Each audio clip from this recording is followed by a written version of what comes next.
All right, ladies and gentlemen, welcome back to another episode of The Macro Perspective. I feel like I want to have a sultry voice that like talks into the microphone when I do this intro, Seamus. I don't know why, but nonetheless, yeah. So we're taking a little turn today. We were supposed to have a guest, and we still blocked out the time, so we are doing an episode sans guest today, and you brought up an interesting point with something that's going on, and I concurred. And then I talked to my therapist, ChatGPT, and said, like, hey, like, what are some ideas behind this that could be engaging for an episode with our own nuanced takes to it? So today's episode is on behavioral blind spots. So, yeah, I mean, obviously you have an example, and we used, GPT to see if we can kind of get some other ideas and ones that it would start to, or I guess like would these be like common, what's the word? Biases. Yeah, biases, or I was thinking something else, but yeah, common biases that are often inside of like behavior change in general. So obviously this is as it pertains to health and wellness. Newsflash, everybody, if you didn't know, Seamus and I, health coaches here. We're not just interviewing other people. But so I'll let you take away with like kind of your example today. Yeah. And then we're going to just talk about other common biases. Yeah, this is like one of my favorite like examples because it is so in your face as an example. Like for this example here is someone coming in, someone I'm going to coach, and they have this goal of like, dude, I want the perfect diet that's going to get me all the results for my muscle building, my fat loss. It's going to help with my ailments, such as like anything around my labs or any health history. And, they're like, this is the diet that I used to do before was carnivore, keto. I got nothing against certain diets. This is just an example. It's an extreme diet. And they're like, when I was on these diets, these are the diets that fixed me right up. And then as you go through the health intake form, you realize, you get to the question about, hey, do you intake alcohol? And it goes 14 plus drinks per week. So this is like what we call like a misaligned opportunity, right? Like this is where there's just misaligned priorities where it's like you want the perfect thing to fix this overly exaggerated, unhealthy lifestyle that you're working on. No diet is going to fix 14 plus drinks of alcohol per week. It's the inverse. We have to look at what is being the governor on your progress in your health before we really lay a foundation down of like an ideal diet. Yes, we're going to be working on that, right, Marcos? But we aren't really going to make any progress if there's still these road bumps along the way, which is the alcohol. And mind you, part of the goals too of this case study is this person's like, oh, I'm really irritable. I lack a lot of sleep and I can't handle any stress. And I'm like, I wonder if that has anything to do with your alcohol drinking. Now, let's work on me not laughing and maybe come at it with a little bit more compassion. Well, yeah, I guess like my first question here would be, what is this person's age? Mid-50s. That says a lot, doesn't it? That generation and the constant stigma of like including alcohol as part of like a health and wellness plan is like, I feel like, again, resveratrol and wine, right? And then was he a wine drinker? It was that and a mix of everything else. Primarily wine, though. Yeah, I would say for the reported health benefits, right? Probably, most likely, yeah. Right. So like a blind spot there is like assuming that the amount of benefit you're getting, even though this thing has like, it's like a net neutral, right? You're getting the positive plus the negative. Obviously alcohol is negative, but it's also calming. But then you're also getting the positive because they're like, okay, I could justify this because the resveratrol, right? And then only for like us to then be in our positions, and they're not laughing at it, but like it's such a trivial amount that like the amount that was actually like in some sort of study would have to be, what's the amount of drinks? Like 28 drinks or something. I was like, dude, that doesn't sound real. Like, I was like, what? Like, it was like a lot of drinks. Yeah, basically you're drinking a case of wine to yourself every day in order to get the resveratrol necessary. Like something crazy, right? Yeah. So, I mean, again, that would be, again, I didn't see this person. That was you, and I know you're just saying like you're like I wish he wasn't trying to overlook the glaring things that could just be gone to help to create a bigger impact with the health outcome. And it's not even that you're saying, hey, like let's go to zero. You're like, let's go to half. Like, let's try to like go from 2 to 1.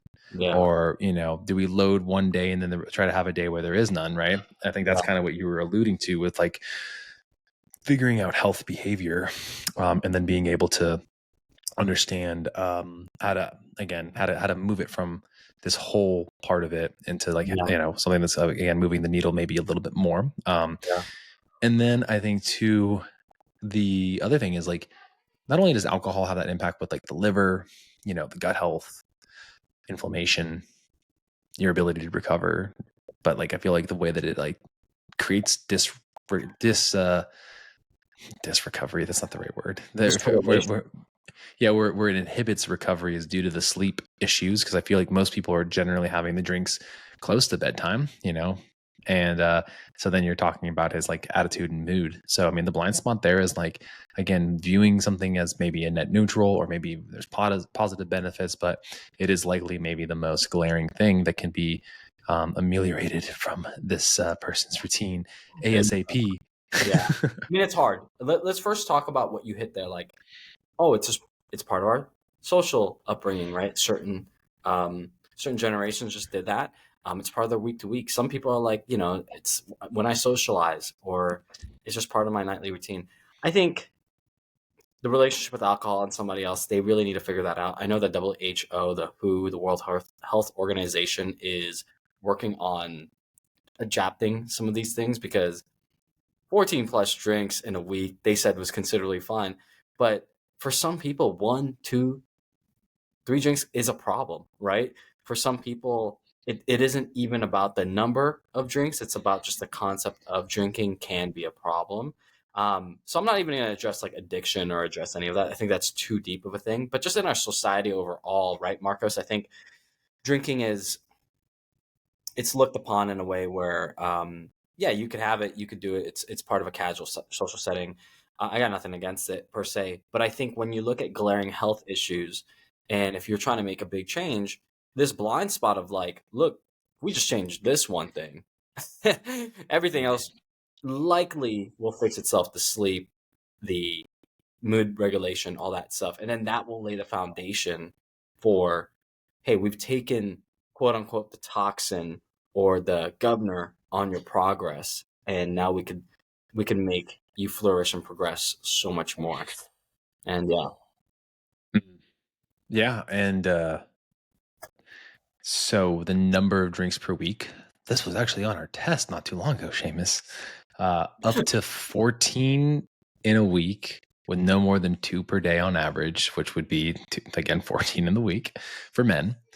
Women you get half as much, so 7, with no more than 1 per day on average.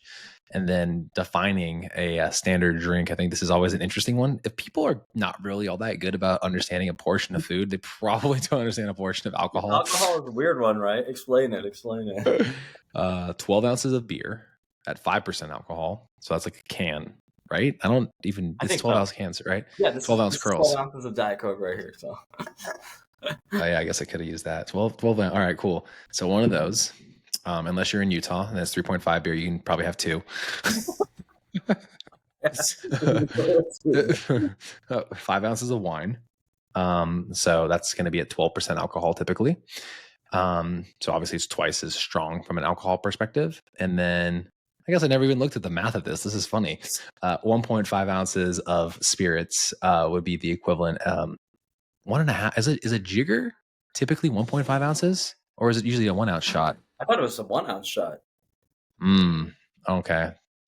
Well, they need to clarify. Mm, 1 and 2 ounces, right, for the jiggers? Okay. Yeah. Hmm. And then the Oh, liquid. they have ones that have like different measurement lines on it too. Okay, interesting. But the one that's most common that I was thinking of was like the 1 and 2 ounce ones that are typically in like restaurants. Um, but okay, so again, like that's an interesting thing, like in terms of like the servings, because I mean it's really easy to count for like beers or glasses of wine, but at the same time, like minimizing alcohol when it comes to just overall like I mean, for what we do in our day job, right? Like it's pretty obvious. Like if you're looking to promote like longevity and longevity based practices, like yes, the socialization thing, but like to me, I would then look at this and say, hey, like, is this you being social in like an outing, or is it just like, like a nightly outing? Is it like you're just, oh, I'm always meeting up with the guys or whatever? Or is it like an Yeah, event, like a wedding? You know what I mean? Like, or it's different, right? I mean, that's what I had. I had a conversation with someone today where I asked him, I was like, what does alcohol look like in your day to day? And he's like, you know what? I'm with my wife and kids, and sometimes we'll go out for dinner, and it's just like it's just this normal thing. He's not even drinking with the boys or drinking with anybody. He's just like, oh, I'm gonna have an alcoholic beverage at like the restaurant they're at, or he does a date night, and it's just more of a weekly occurrence that's in his day to day, as opposed to like, hey, you have a wedding, right? Weddings are probably once every few months in someone's life, or like there's a birthday that you just have a few. Those are two totally different things. And then there's a difference between alcohol socially when you're going out for this gentleman, and this, and then to just having alcohol every night as part of your routine. Like, oh, I'm just having the wine right now, just at home, So there's levels to the mm, nuance of it, right? oh, 100%. Like I mean, granted, I've had more alcohol from June till now than I've had like the last 7 years. But it's still like probably like this many in total, like I Yeah. counted on my hands. And I know how I feel. Like I had one day where I think I had like 4 or 5 Trulies. Yeah, I was like really, really pushing it. So that And was really good for you, man. I was feeling it. I was like, oh, I can't get drunk. I'm fine. And then it was like fine the night of, but then like the next day, it was like halfway through the day, I was like, I just don't like, ugh. And I was like, I can't imagine that this. And I was like, I probably overdid it. Like I caught the buzz. I should have just called it quits. Yeah, yeah. But again, so like that was a end of summer outing or event that was again something that we like. Again, I don't normally do that. So Yeah. I Same here. was looking at. I had two weddings back to back one week, a few weeks ago. Oh, and At how'd one that go? at one Did of you them, did you the you have bridal a few party, drinks? yeah, the groom party, like they all came into a room. My fiance is Desiree. She's like one of the bridesmaids or whatever, and they were like, oh, we're doing like a shot, and this is what it was not a normal shot, guys. Like this was, I think it was 2 ounces in there as a shot, and Desiree and I, whenever we drink, it's like we share it, because like she doesn't do the whole thing. I can't really handle it, even though like I just really can't handle alcohol. I have psoriasis. I get the Asian glow. I don't like it for my recovery. I feel like I could recover okay, but like I just feel it the next day. But what happened was she's like, "I'll live a little. This is my one of my best friend's wedding. You could have one." And I was like, wait. I'm having this 2 ouncer. I don't know what it was. I think it was why. Shot that down. She doesn't finish hers. She sips it. And I'm like, why did you give me a full one if you know you weren't going to finish your one? Now I have to finish yours. So I had to get some help. I did half that and gave another half to someone. And I literally had 3 shots in a matter of 10 seconds, Marcos. I crap you not. For the first time in my life, I felt major apprehension. I was like, guys, I'm driving. And everyone was like, Seamus, there's a party bus. Uber. I was like, oh, Oh no. I got peer pressure. I got peer pressure hard. Yeah, I haven't asked you about the debauchery that unfolded with your travel over the what was like last week, right? That was Yeah, it beginning of was a whole October. week, man. That was crazy. Only to then run a half marathon. So you kept yourself in prep and able to figure it all out. Yeah, Probably a blind spot in your planning, if I'm being honest about signing up for that half marathon, dude. Speaking of super blind spots. horrible timing. I'll tell you this: the weddings. The first wedding was like party people. The second wedding was more calm, was more of our style. But even then, this is the week before a half marathon. You're traveling. you're going to weddings. It's supposed to be a calm, like taper week.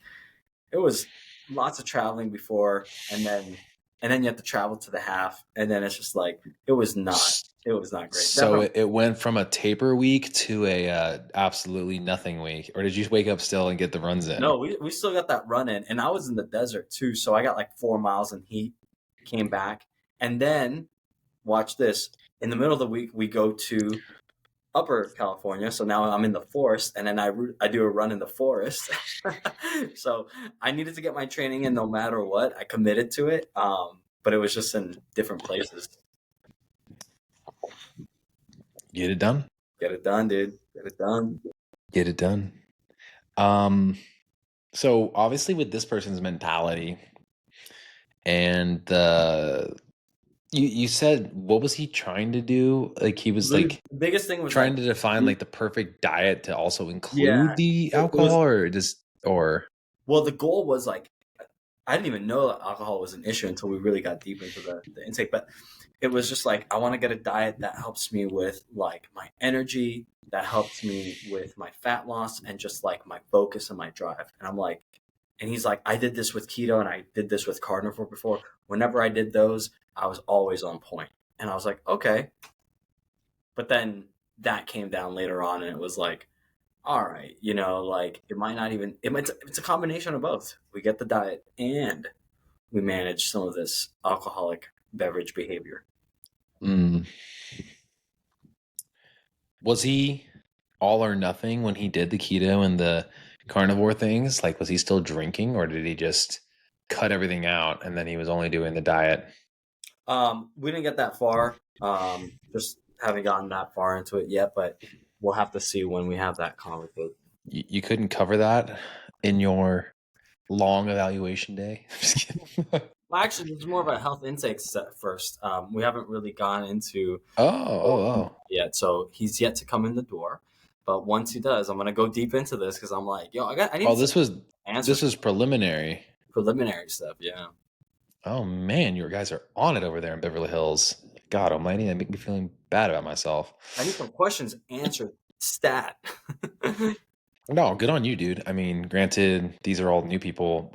Our base is a little different in the, in my practice. So I thought this was like as a I didn't realize it was like a initial screening based on just the health questionnaire stuff. So, Yeah. um, yeah, I usually just try to get that like again like that feel of the conversation in those early parts to like be like what other kind of biases does this person have and where am I going to have to kind of like blend in like a chameleon with my coaching approach here. Yeah. Because that immediately to me it's like speaking of biases like that sounds kind of all or nothing. I've done insert diet label here and I felt great, and then in my head I'm like, well, why aren't you doing it now? You don't feel great. And then it's because there's not a sustainable, adherable plan for long term that includes, again, some of that, some alcohol from time to time.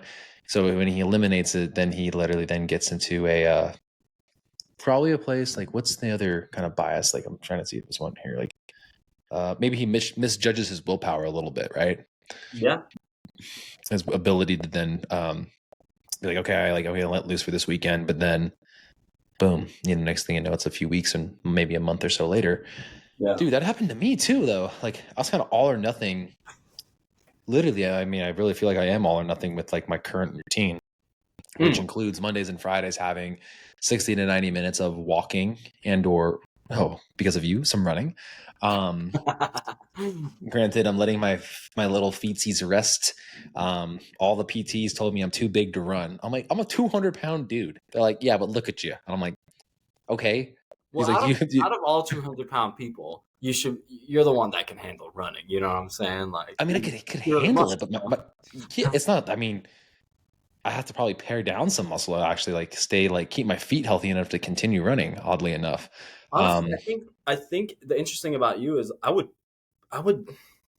honestly, it's a recovery thing, man. Let's just see how well you recover. If you can do it right, and then like you recover well enough, maybe once a week for now, then two later. yeah, I think that's the thing. As soon as I threw in a second day, everything went to shit.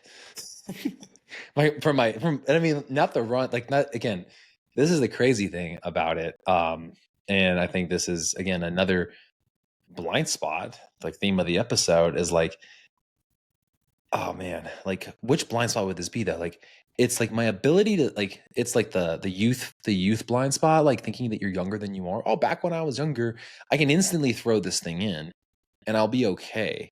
Oh yeah. And you look at a mileage, for example, is what I did, and I'm like, I recorded all the runs, so I wore the heart rate monitor for every run that I've done in the last like 8 weeks, whether it was zone 2 or the interval work, mainly so I could see the distance. But I was like, I get the heart rate data.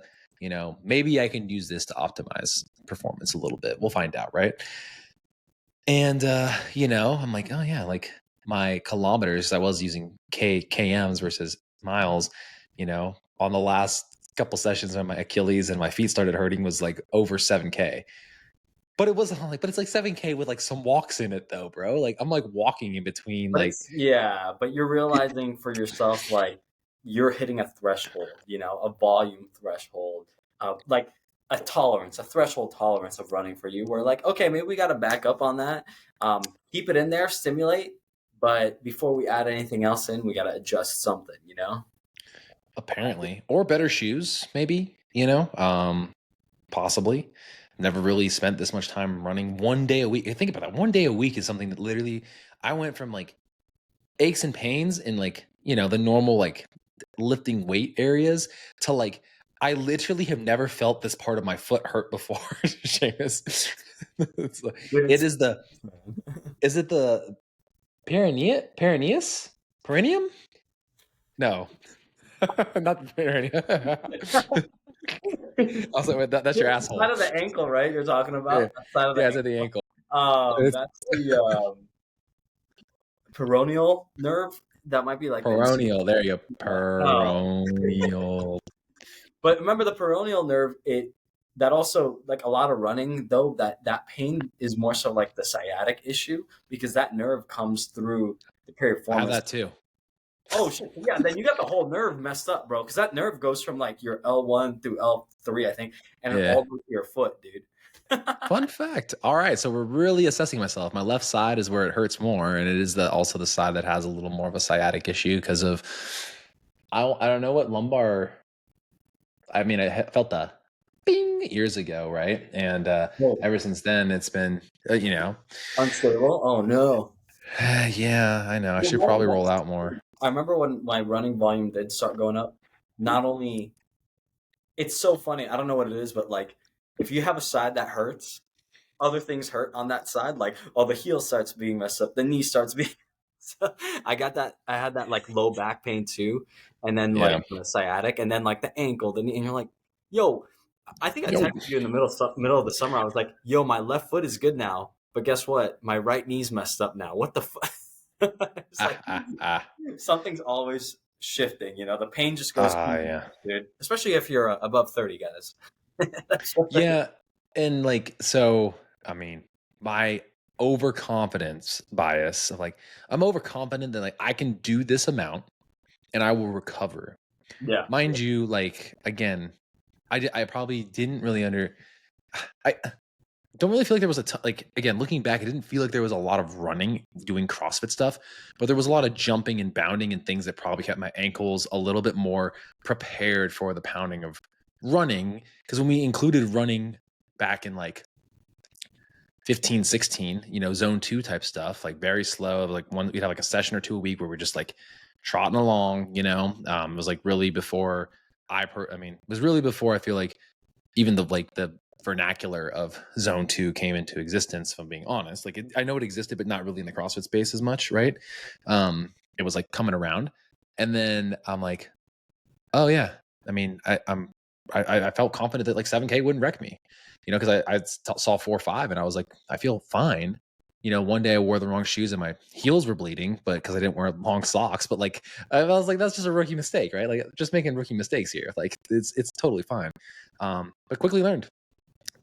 First it was my right Achilles, then it was my left, then it's my left perineal, then it's my right. I was like, dude, I am breaking down. I am like legit not gonna fucking function at this competition. Yeah. But But it paid off because even my wife was like, "You took off kind of like a gazelle." I was like, "Hell yeah, I did. I told you I've been running." Dude, running is just this thing where it's funny because, man, it's weird because uh, someone like you, it's like a weird thing where it's like runners are like, oh yeah, you should be cross training, right? Well, you're like the perfect example of someone that cross trains that like has different modalities going on. But then even after 5K, 7K, you're like, yo, I'm breaking down. So it just kind of comes to show that running is just so hard on the body. Like there's just no getting around it. But once you hit a certain mileage or certain kilometers, just like, dude, you're just killing yourself. You know, that's why I don't want to push myself past the 13.1 mile. I don't want to go for a marathon because at that point, for me personally, I just feel like I'm gonna die. Like the last time I did a marathon, I had to go to the emergency room because I thought my heel cord ripped.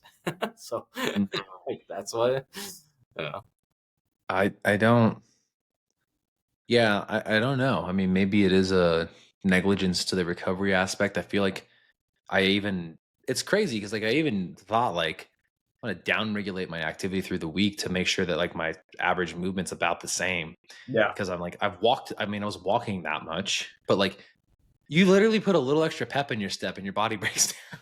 And So maybe you are just 200 pounds of too much muscle and you got to bring it down. Talking about recovery, dude, I'll tell you this. I did a workout the day after the half. It was like a upper body mainly workout. I you did didn't some squat afterwards, pussy. no, dude, I should have. My quad tendon and my heel tendon were like messed up. But I was like doing some backwards sled walking just to flush things out and like get some strength in there or like endurance. But I'll tell you this: Tuesday came around and I was like, I'm on high rocks mode now. And Tuesday came around and I'm supposed to do a hit, but I woke up and I was like, you know what? Let's just not. I do a Yeah. sauna session instead. I go into the sauna. I shit you not, dude. Infrared sauna, 5 minutes in there. I don't know what happened, but I was like, I'm gonna go do hit now. I have never felt so recovered in my life, dude. I found like a cheat code. Like something happened in that 5 minutes. I did infrared, I did cold rinse, and then I was like, I want to go work out. So I went to this workout, and then I finished the workout like a 30-minute hit, and I was like, yo, I really need to focus on recovery more. That was like a blind spot that like that last 2 weeks, like Mm. the wedding and this week, I wasn't hitting the infrared sauna or my Normatec or my massage gun as much. And I definitely like I told Desiree, I was like, we need to implement this way more. So I've been Normatecing every night, an hour a night, all this stuff. My legs feel great, dude. Nice. I mean, you have that. Use the tools, dude. Like No, right? I have the massage gun. I should use it more. I know that stretching is like really valuable. Should use that more, but it's again, I think this kind of leads into the next thing of like like again, like the gratification, like the short-term gratification of like stretching. Like the first few times of doing it, you're like MFing things. I know the long term stuff is there, but I'm like not willing to suffer in the short term to like allow the long term stuff to kind of come to fruition, Yeah, and yeah. it even happens with like food too. Like right now, I'm like, what do I want to do? I'm thinking you're dealing with the same thing. Like short term, I'd like to still be like this lean, I'd like to like look in the mirror and be like, yeah, but at the same time too, I'm like, some of the junk food and the holiday stuff and like No, dude. do I just Oh yeah. man, I'm like you and Desiree are like probably like my true norths right now when it comes to like, yo, Seamus, stop being a little bitch, eat food, and stick to the training program because I've been really happy with like the reverse diet and getting my calories up to 3,200, sometimes even up to 3,700, depending on like the days. And like I haven't really gained any weight, right? Maybe like 5 pounds at most, but like I had a photo shoot earlier this summer. I looked good. 20 weeks, I did a reverse diet, all my training. I maybe moved up a little bit of weight, but I'm so afraid to like, all right, as soon as that half marathon was done, I was like, I told Des, so I'm going to do a cut now, huh? And she's like, what are you talking about? We got High Rocks next. Why would you stop all your progress? And you said the same thing. So I've got some plans, right? I've got some plans laid down to put on as much muscle as possible, um, Mhm. and keep pushing. But dude, it's this weird like. I mean, talking about blind spots, it's like that's my blind spot of like Seamus, like if you want to perform to your best, you can't be cutting yourself short of that success because you want to do like a little quick sprint. You got to really like step back and go, hey, Yeah. it's okay. Take it from me, man. Like I spent like shoot far too long being in a body fat percentage that probably like again still a healthy like this is a blind spot. It's still a healthy body fat percentage, but it's not like an exceptional level of body fat. You know what I mean? And like the industry that we're in and the people want to probably see like even the coach should be again living the lifestyle. You know what I mean? So that blind spot of like I'm actually probably less healthy right now than I was at a slightly heavier weight in some regards, simply because of the amount of, you know, the amount of wear and tear and like the lower body fat percentage and the things that go on to like retain that, you know? Yeah, So yeah, it's then finding like where optimization is. And I think really optimization, and I'm just going to use like I mean, every DEXA is a little different, right? I think on our DEXA, that's probably right around like that 12% mark, right? Like it's a good spot to be like athletically growing, probably a little extra food than I probably actually need, or a little less activity, but like my hormones are probably behaving a little bit more appropriately. yeah, Um, and I think this is like, again, a blind spot in like social comparison, partly because like on social media, you see all these people. Um, and also you want to be you want to be showing people that you know what you're talking about too to look that way. And yeah, I mean it's so interesting like that the like these ideas, these blind spots of like moving through these different things, and this is where periodization really matters, right? Like that's yeah, why like you really then need a coach to help you. We can talk about coaching blind spots too in a second, but like blind spots, a coach will call you out on those things that you're obviously like hey, like I've already done the goal, done the thing, right?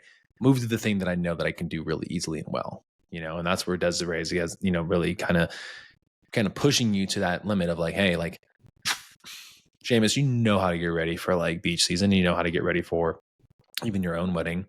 But now imagine, envision this with me, right? You go from now until the Vegas High Rocks that you guys are signed up for, right?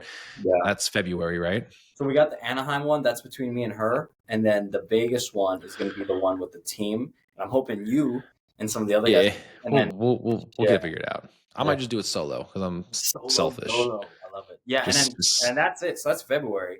Wedding is in June. So that's like so a that's perfect perfect. It literally is bro. perfect. You just have to commit to it I now. gotta just I just gotta get You out of just my have, own way. And I think yeah, the reason now too is I'm working with Sean, who we had on the pod as well. By the time this episode up, Sean's episode will be up. And he's like, yeah, Seamus, the type of training you're gonna do, um, it requires that level of food. And also too, like it requires a commitment. And it's funny because I don't even think I know how to do all these things, but you know what it is, Marcos? It's this blind spot thing. It's sometimes we just don't give ourselves permission to succeed. Like I maintain my training to be like, you know how and I talk about like, oh, just go in there for about an hour. That's it, right?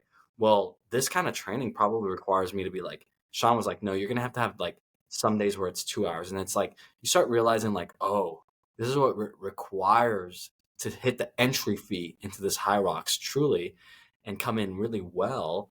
And you just have to give yourself permission to that. And I feel like I've had a blind spot in my training, my nutrition for a long time because a lot of it's been around like just a look, not a performance. yeah. Well said. I mean, I've done the opposite primarily, so I know that's why I'm always going to buy us food, and you're going to buy us a cut. You're like, I know I can look a little bit leaner by manipulating food, and I'm just like, dude, give me as much food as humanly possible at all times, and I will take the higher body fat percentage because, gosh darn it, I like being strong. But Yeah. that's again a good thing to recognize is like your own blind spots or the own type of like mentality and biases that you hold, and hopefully the coach will call. That's what you would likely hopefully call the coach for, is to hold you accountable to those things, right? But you Yeah. shouldn't get mad about that. And I think that that's like a common thing that I do see. And actually today, like this was actually like not a blind spot, but I'm gonna like just mention this person because I think it was actually very like I feel like I hope that the message that we sent back is going to help this person. But they signed up for a nutrition challenge, right? And they knew that like the social accountability I thought would be good for them to like also like be a part of a group and everybody's kind of doing their own thing. We're talking about food and this is going to help you get protein in and all that stuff, right? To be healthier. And then 2 days in, she's like, I'm kind of a little overwhelmed and I really appreciate all the time that you put into this. And I've already feel a little bit better with like the portioning of the food and the plan that you gave us. But like, I'm feeling myself slipping in old behaviors. And I was like, man, like again, probably knowing this is likely out of my scope, right? With like health and wellness and nutrition coaching as a whole. And there's probably something deeper there. But also too, I was like, well, maybe it's just like, again, going back to social settings, maybe it is just literally social media and the social setting of a challenge that's not going to allow this person to maybe, again, maybe that she has her social comparisons, right? Maybe she's misjudging how her willpower is looking relative to other people and that she feels like competition isn't good for her right now. Yeah. So I'm like, I'm really happy that this person reached out and said, hey, like, I don't think this is for me right now. I can feel some like kind of like, behaviors I don't want to be living in, but I do want to get healthier. So I hope the email that we sent back like resonates with her and that she does take me up on, just chatting one-on-one versus in a group setting. Because again, like I feel like, again, like, would you assume that that was like maybe a call for help when recognizing some of the blind spots that person knows that they have? Yeah, I'm going to be honest with you. I think what you recognized there was beyond what she was saying, right? There was, Yeah. even though it's a text, I think this is the importance of like being a high level communicator. Like, and I want to give you like that, like moment, like good job, because it's like, oh, you were recognizing something beyond what she was saying. Like for some coaches, I mean, even myself, I've done this where it's like, dude, it's only been 2 days. Like that would have been my natural Yeah. inclination. It's only been 2 days. Like give it some more time. But I think you reread the text, maybe you put it in a different tone, was empathetic, and you're like, you know what? Let me give this person an email. Let me give this person a call. Let me see what they truly need. There's something underneath that they're saying. It's like a smoke screen. What do they truly Yeah. need? And then you're like, all right, look, how about this? Maybe it isn't what they need. Maybe it is what they need, but it's you were listening further than the usual, just like a knee jerk reaction. You really did a good job listening. So I love that, man. Yeah. Appreciate that, man. And I think uh again, like it also goes into kind of looking at, I had everybody fill out an intake form doing this challenge, right? And so going back and referencing that in addition to, and like this person already come up to me and like had voiced their concerns about even starting, but obviously like maybe maybe I was overly salesy, like I actually did a good job of sales for the first time in my life.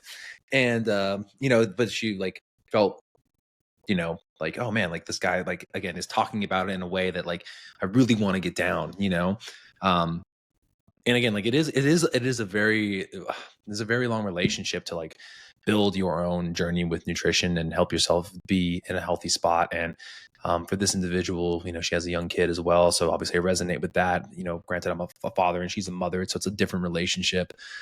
But yeah, I mean, again, like maybe I am reading too much into it, or maybe again it's like a, hey, like, again, like maybe it is the setting, right? Maybe it is just that, and she does need that more one-on-one. She doesn't want to be judged by other people right now, and I Yeah. totally get that. Yeah. You know what I mean? And again, like, again, while while I feel like questioning stuff in a group is where like a tough thing for certain people, because like, I mean, it's everybody from their own gym too, right? Yeah. And I'm like, yo, like these people are, they want to assist you. Like CrossFit is all about community, right? They want to see you succeed just as much as you want to see yourself succeed. Trust me. Like that's really how it is, Yeah. especially if you've been in there for over a decade, which a lot of these people have.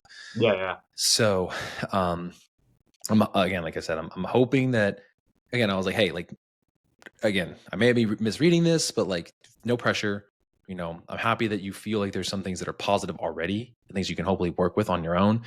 But again, you don't have to do it alone. And I think that, recognizing those things, like you said, like maturing as a coach, right, has been, um, I mean, it's interesting to see how you would reply to that. Cause I don't know how I would reply to that probably when I was in my early 20s versus now in my early 30s. I would have immediately been like, this person's quitting. Right. Like That's what I would say. Like I've lost this, I've 99%. lost this Yeah. person. Right. Yeah.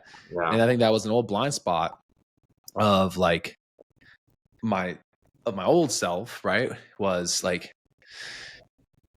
I mean, and this is I GPT'd a couple other things to like kind of see what they would say. This one, not accounting for behavioral resistance, right? We often expect clients to fully embrace the program as outlined without anticipating any resistance, right? Well, that's what I Both was. conscious and unconscious, That's right? what I was I going to was say like, to you is like, you and I have been in this field for 20 plus years combined. You know what I'm saying? This is our daily bread. This is our bread and butter. We're talking about nutrition. These things are, I don't know, just like the back of our hand for us, right? As for some people who may have even been around this stuff, but then to now finally put a light on it, like a coach would, might be, like she said, a little bit overwhelming. And we have to be able to be, as coaches, to adapt to that and realize, yeah, like, oh, yeah, some people, and I always go back to this story, like where I was coaching, like I was, I don't know, 25 at the time, coaching yeah, 25, 24, coaching a woman who's like 32, 33 with kids. And, I'm looking at her, she's like 7 years my senior. So I'm thinking like what I'm saying to her is like just the thing that she does. So I'm not telling her like, oh yeah, you're going to cook this, cook that. And she goes, what do you mean by cook? Like that was the first time in my life where I realized like, oh, I gotta ask. hmm I gotta ask more questions first. I gotta look at that health intake form that you talked about first, because she yeah. literally told me her true story. She's like, "Oh, I don't cook. Me and my family, we just buy out all the time and all this stuff. My family like." And I've never seen that before. And I was like, "Okay, so that might be, like for you and me, this is something that we do every day, and we take that for granted and realizing maybe this lady that we're working with, maybe that's not the situation." And I've noticed that this group is of people that are more so my age than ever. Whereas if I was a young 20 something year old kid and then had like this, like the average age of this group is about 35, right? So more or less, in the thick of it with the same kind of like life and the same. I mean, it's like I'm reading my same story, like on everybody's intake form. I was like, You I busy? get it. I get it. Kids? Okay, makes sense. Busy kids. When am I eating? What's going on? How am I CrossFit better? This is many sessions. Okay, got it. Like, but same thing, dude. I had another guy come up to me, same, like literally, like I think he's 32, 33.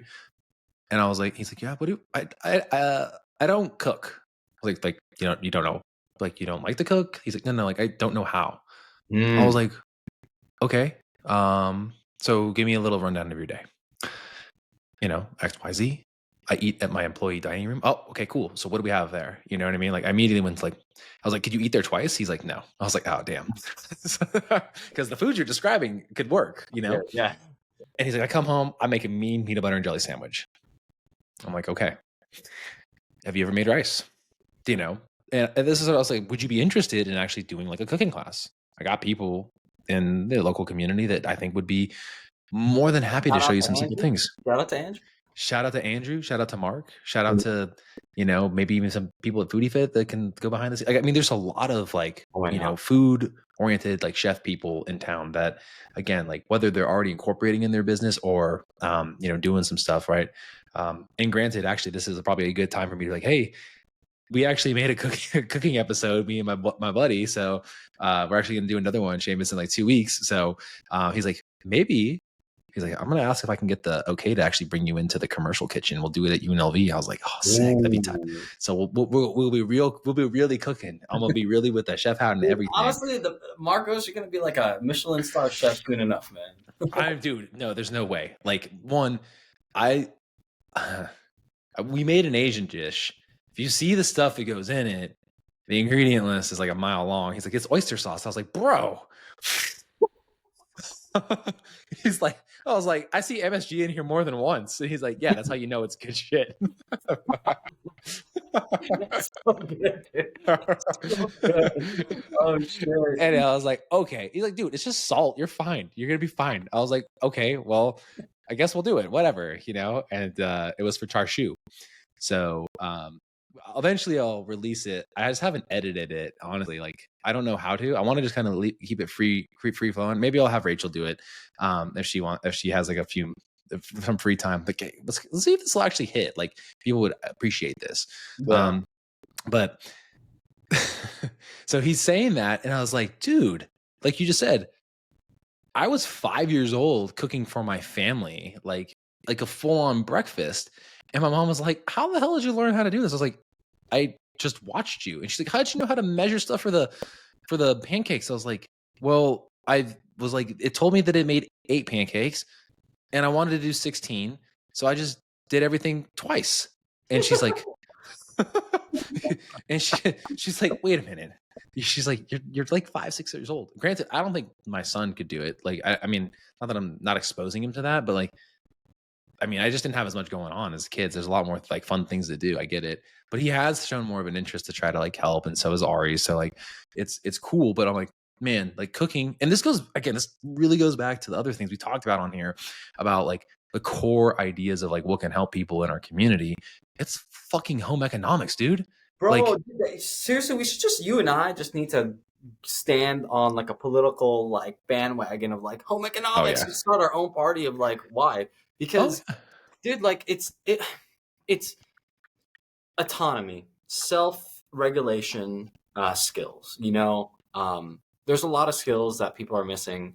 Hopefully cooking is not one of them, you know. I don't think everyone in here needs to know how to make a garden. That's not everyone's not doing that. I don't think you necessarily need to know how to farm or do certain things, but if you can just cook and shop, dude, you've figured out a lot for your life. well, what was the stat? No, now we gotta ask. Like, how many Statistics, people? Yeah. ChatGPT. What how many people say they eat at home 80% of the time? I'm really interested. Let's see what ChatGPT. Searching the web. Percentage of people that eat at home 80%. Approximately 70% of Americans now prepare 80% of their meals at home. Okay. As compared That's to this is the stats. 70% of people prepare 80%, so 20 of them being out. But it's a significant increase. So this okay, so interesting, right? This actually is up from previous years due to the fact that people have actually talked about lifestyle changes that were brought on by the pandemic. Makes sense. what People makes had a lot actually learned how to cook at home. But I bet again. you so before that, I feel like it was closer to like 50% of people. But people that eat at home 80 to 90% of the time, you know, obviously you get more food out of it. Your yield feels more for like the healthier items, right? Yeah, yeah. Um, and yeah, like this is I don't know. I think we should dive into that a little I bit think deeper. we'll figure that out. But I think, you know, I mean, going back, we'll kind of wrap back, circle back Yeah. here Well, to. it's time to. Did I tell you that yesterday? I was on a phone call. Like I had sent the meme where it was like talking about all the corporate like jargon and lingo, and I was like, I said circle back, and then Tiffany's next to me. She goes like, she like texted me circle back. I was like, fuck, I did say it. I was like, after the call's over, I'm like, Let's loop in. Let's loop in that. And but truly, like I think this blind spot concept. I know we're talking about like alcohol and the glaring thing that's in there, like the elephant in the room, or you know, coaching biases or biases within yourself.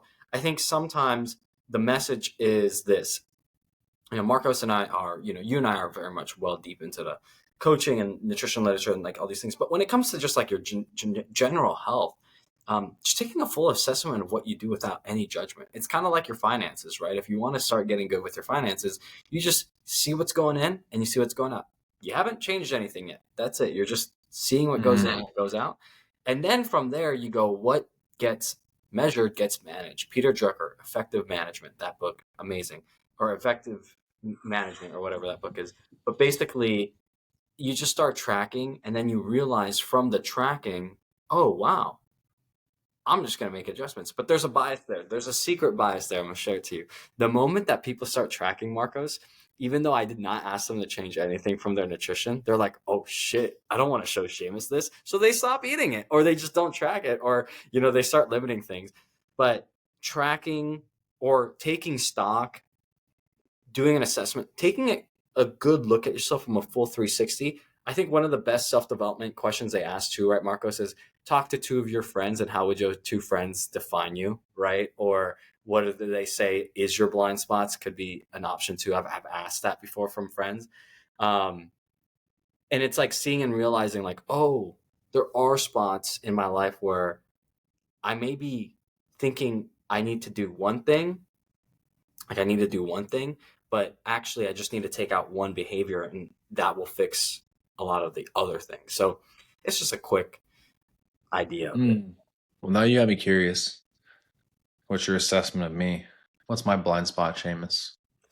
Oh shit, that's a good one right there. I Be honest, be brutal. be brutally I honest. can Okay, take it. this is live. This is the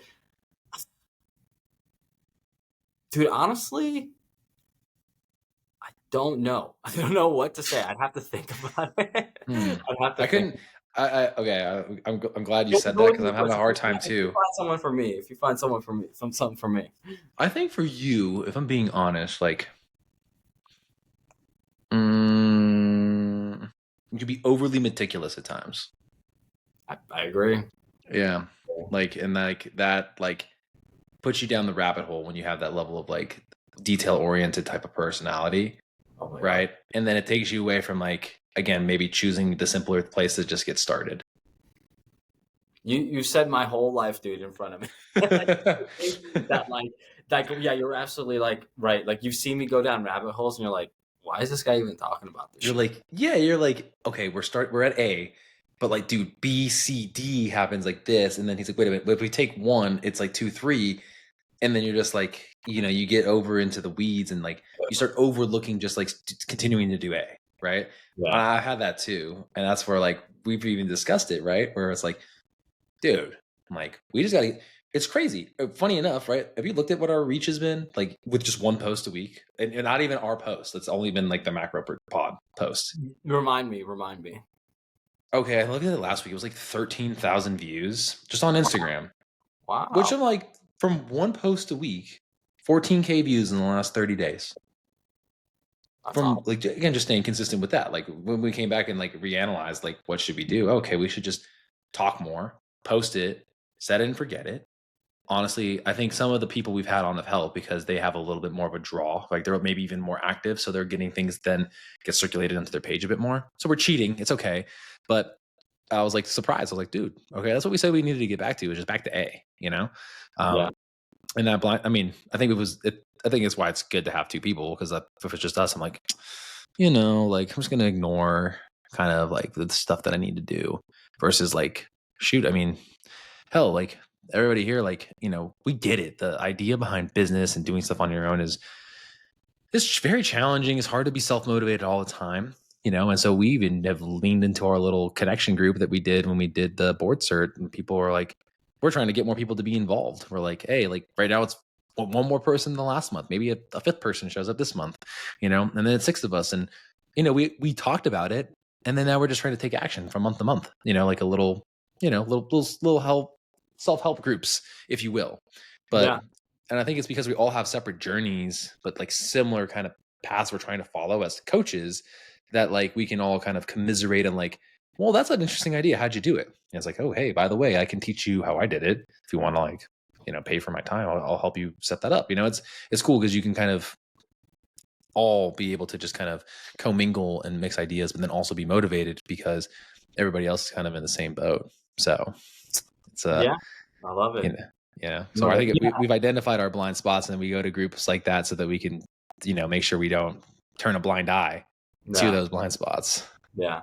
Okay, maybe I do got one for you, but I don't even think it's Say it. I'm interested. What are you going to say? maybe. I mean, this might be both of us actually, but like letting something keep going for a while before you might address it to be like, okay, we need to adjust something, because I think Mm, you have a good amount of patience, and I'm saying this like from a positive. Like I think you have a great amount of patience, so like you let things just go. And I'm not yeah. saying go like in a bad way, but I think just like you're like, okay, that's all right. You have a high tolerance, high patience tolerance. So sometimes, and then when it happens, you're like, okay, maybe I do need to adjust this. Maybe as a blind spot, maybe just I don't know, maybe Yeah, seeing. I give people a lot of benefit of the doubt. There you go. Yeah. Yeah, I do, because I mean, I'm not ignorant to the fact that like it's really easy to maybe steal time, right? And then I also am not ignorant to the fact that stuff just comes up, right? So I Yeah. try to be patient because it's like I also want to do good for other people, Yeah. Yeah. and I again I feel like the reason why I've been blessed with being more patient is like it could really help somebody in the time of need Oh yeah. really find exactly what they need to be doing, and then they like then they So then they're like, oh my God, I've tapped into this untapped potential. Thank you for just like giving me the time. Big And it's time. also been part of my coaching because like I used to maybe be a little bit more relentless, even though I really wasn't, but I would just like kind of be like, again, like maybe overlooking long-term sustainability for people, ignoring some client perspective, whatever, right? Like, maybe not even looking at small wins. But think about how like that's now adapted into like, again, I'm trying to teach people patience at the same time, but I'm teaching them how to find the small wins while being patient so they get enough time to see the results. So like it's funny how like certain things that have actually like helped certain things kind of hurt in other areas. But I mean, you've seen like obviously the spreadsheet stuff, right? Like when I do that with people, the reason why when people have that, and it's like I don't ever even really look at food logs a whole lot, is that tells a hell of a lot of the story before you even, that person comes and they're already like, you're gonna yell at me for the bad week, or did you see this? I haven't even looked at it, right? I'm just like, okay, like, I want you to tell me what you think about it. And I don't want you to coach me up on why you're, what you're coaching yourself on. Exactly. And the biofeedback thing comes out and this, that, and the other. And it's crazy because that to me is then where they're maybe looking at that next page, which is the page that didn't exist in the beginning. And it's that weekly averages page. And this page is literally a spot that it does exist in MyFitnessPal. You can go to the 7-day moving averages.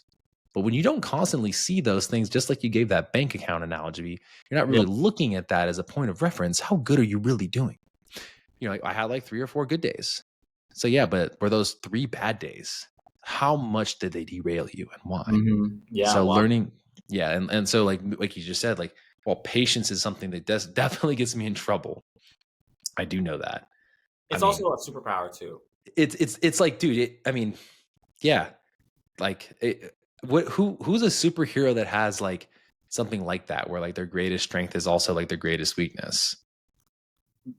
Like dude, Superman, bro. It's like I know everyone says it's kryptonite, but it's like the fact that Superman, he doesn't, he wouldn't push back until it's so dire. But it's like the stories that you see of Superman are so grandiose and outworldly, where it's like, dude, it's a planet like being destroyed for him to like have to fight. You know what I'm saying? Like that, it's that like level. But it's like that much destruction can happen, or it takes that level of something for him to give attention to it. So it's kind of an interesting thing because it's like his patience is so high, like like he's not gonna get butthurt about little things, but like if he needs to dock on some world killers, something like that. That's like a probably like a Yeah. reference.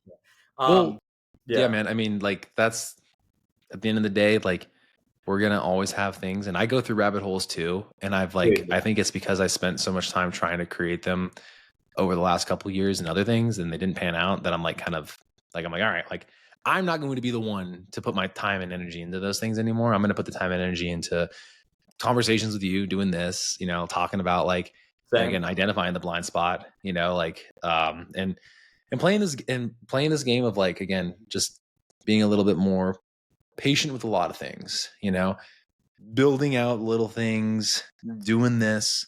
I mean, hell, I would never have imagined I'd be looking and talking to one of these super fancy mics, like 2 years ago.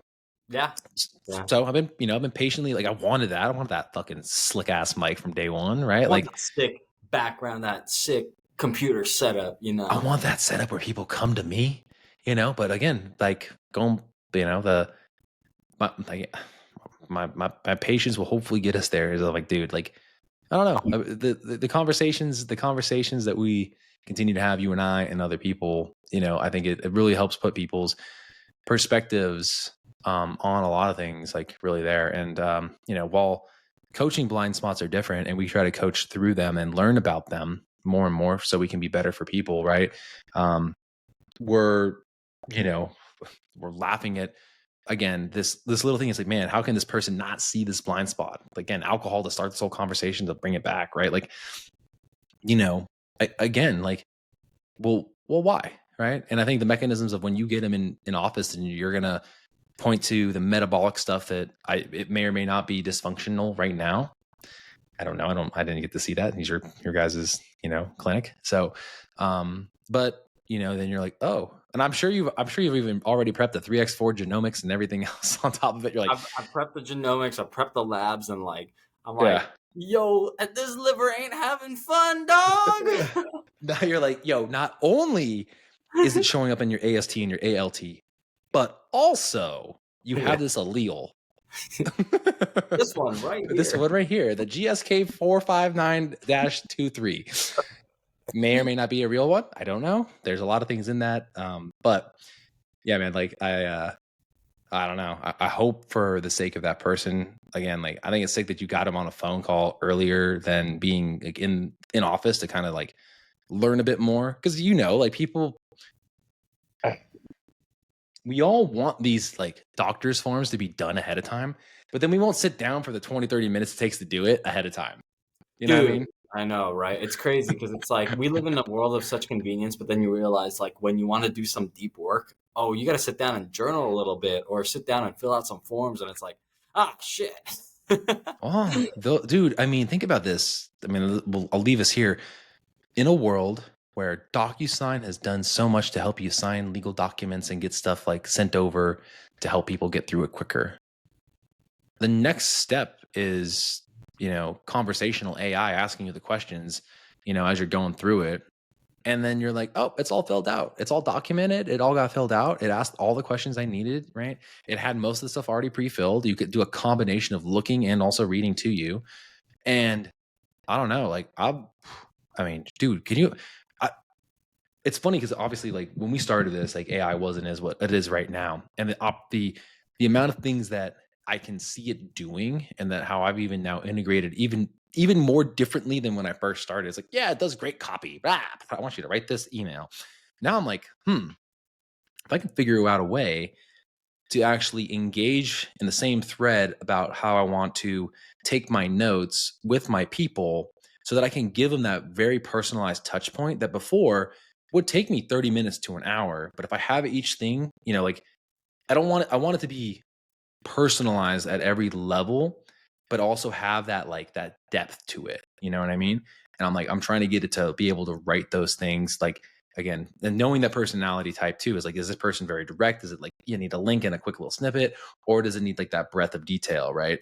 And so like I'm working on trying to comb that into it for my like note, like again to like stay on it, but also to send out. And it's like actually a real like I don't know, like I'm actually super excited to be working right now because like the job has not changed, but how I can go about Yeah, influencing and try to do things like systems, is yeah, yeah. it's actually really sick. So I'm actually grateful for you for that because I'm like over here doing the dictation Dude, version. I've been doing that, and I've been having a Malibu voice, like a Malibu. Having like ChatGPT speak back to me in like a Malibu tone, so it's like so like bruh, like shaka, like it's doing all these things, and I'm like, and then I'll be like, do a Scandinavian, do an Australian. I'm like, I'm speaking to a different person like every day about just like whatever, tell me about this, it's so funny. Yeah, about how you're going about doing it, but that's Yeah, yeah, it's crazy because I'm glad we got to have this episode today. I know it dude, sucks that no guess, our but hey, guest couldn't be here. we needed one of these episodes. I think you and me one-on-one cat. I think this concept of the blind spot. I know we were kind of all over, but for the guest guys, like I think it's a really important concept. Like I think you need to take an assessment of where you're at. I know Marcus and I talk about health and nutrition and fitness, like that's our main domain. But if you just want to look at your life, I think you need to do an assessment of your life and try to get other people to look at you and see where your blind spots are, so that if you're trying to move forward in one thing, you're at least covering all your bases and not just moving forward without a full on good plan or at least a good comprehensive thorough way of thinking about it. Yeah, I mean, and again, again, I think the blind spots that are more so related to coaching, these also are applicable to life, right? Like I mean, this list that actually got generated are like, I think big things we always talk about. And to wrap this up, like, don't overlook long-term sustainability when it comes to any type of plan, financial, physical, emotional, anything health related, right? Also, don't assume that your compliance is just going to be driven because you're now motivated. Right, right. If that's the same quote as like, I just see red, bro. I see red. Like, I see red. I see red. and then what? uh, bodies hit the floor like.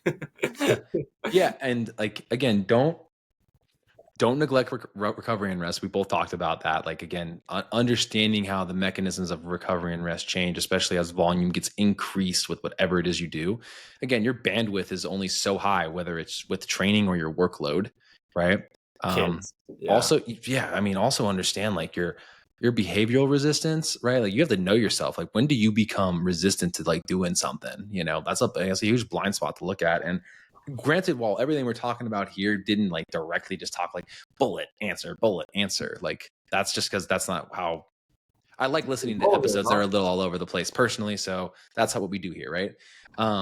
This the big, you know, again, the small wins adding up to big ones, right? You've won something each week, especially with nutrition.